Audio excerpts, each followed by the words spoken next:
Now, these are images of the inferno that destroyed a Mi'kmaq lobster catch in southern Nova Scotia. The building is a complete loss, and police say one person has been hospitalized with life-threatening injuries related to the fire. We don't know what set off the blaze, but this comes amid rising tensions between Indigenous and non-Indigenous fishermen. Natalie Kalata is tracking the latest on this story for us. So, Natalie, what is the latest? Well, Natasha, good morning. Police confirming to CBC just now that an adult man described as a person of interest is that individual who is in hospital with life-threatening injuries believed to be in relation to this fire. Now, the fire, as you saw pictures there, started at around midnight. That's when police and firefighters were called to the scene.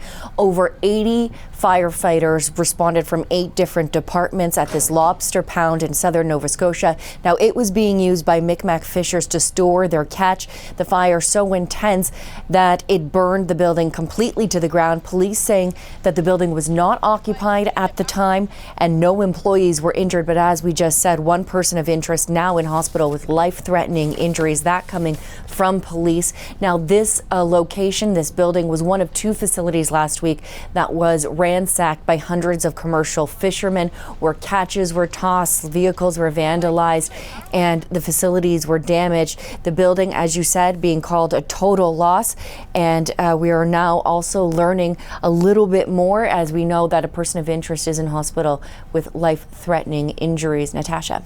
So, Natalie, what else are we seeing in terms of reaction to all of this? Lots of reaction, as you can imagine. One of the people we're going to talk to and tell you about first is the local chief, Mike Sack. He is calling for more police presence given this fire, given what's been happening and the ongoing tensions last week. This is part of a statement he released just a little while ago. He said, "I believe that the fire in West Pubnico last night may be a further act of retaliation, as I was notified earlier in the evening that there were charges laid in against and an arrest made in the result of violence, aggressive conduct that they were experiencing at another facility."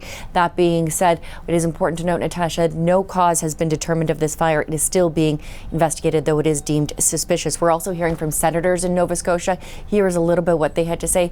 They say in part that in the strongest terms possible, we condemn and decry the escalating violence that is currently being directed at the Mi'kmaq fishers. They continue to say they urge everyone involved to remain calm and for things to remain peaceful. Now, we're also hearing from the PC caucus, who are speaking out this morning, saying that the violence has to stop, urging the government to take immediate action, adding that everyone is incredibly frustrated that the government and its leadership is failing. Now, yesterday, Prime Minister Justin Trudeau did address this, saying that he defends the government's response to this as they continue to heal the divide that is happening in Nova Scotia right now.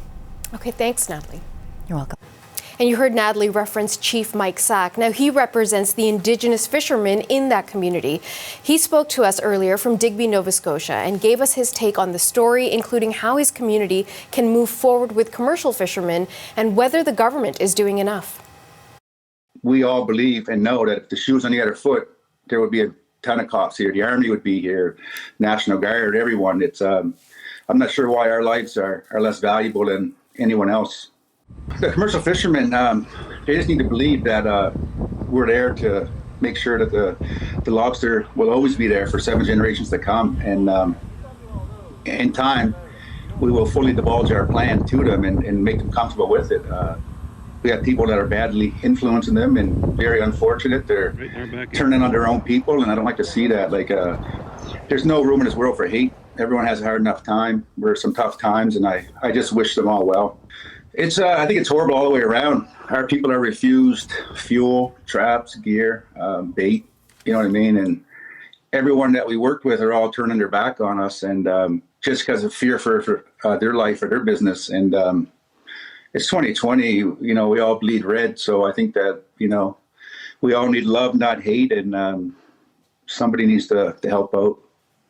Our management plan is a phased approach, and we're willing to do a joint study with DFO to ensure that the species will be there. But we're not even getting a chance to do that when they're out there, they're hauling our gear. They were doing the same thing yesterday. They were adding fuel to the fire. They were cutting their guys' lines, and it's I'm not sure how to approach them. I had some good conversation going with Mr. Camo, and they had some higher ups in their industry shut that down. That's very unfortunate. So I'm at a loss with how to move forward with them.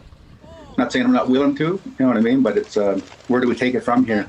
I don't want anybody to be hurt, no matter what race you are, where you come from, what you do. It's we all need to pull together. You know, we're all Canadians. I don't know. If everyone did their part, and knowledge is cure, you know what I mean? Knowledge is strength here. So we need to educate each other and have an open mind. And the last thing I want is for anyone to be hurt, never mind to lose a life. But what's it going to come to before the government actually steps in and does something? You know, police are underway. 3 more show up today. That's not going to change anything.